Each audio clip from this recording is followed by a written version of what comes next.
Okay, this is www.carburetorsandmore.com.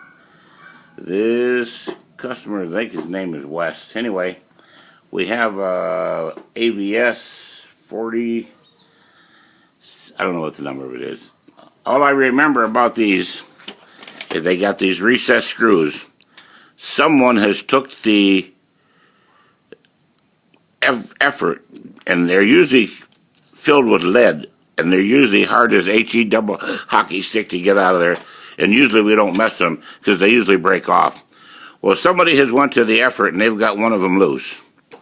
Hopefully we can get the other one loose and make something out of it.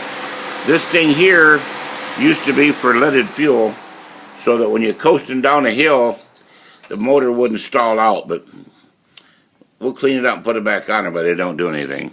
It's useless with alcohol-based fuel.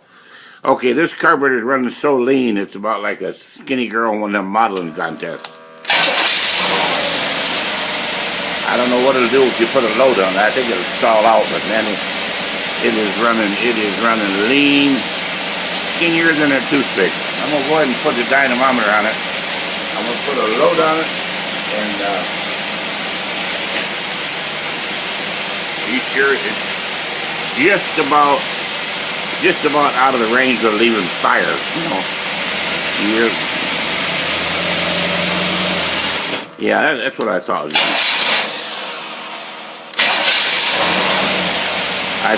These kind of deals where they're lean, if you try to force them, it'll backfire and blow the light bulbs out of those overhead lights.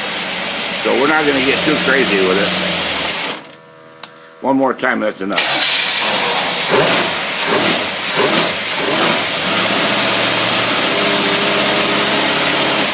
That's enough for me. Enough for me and what is it, Molly McGee. Okay, we'll get you this video and we'll get in there and make her look real nice. Thank you. And I mean run nice too.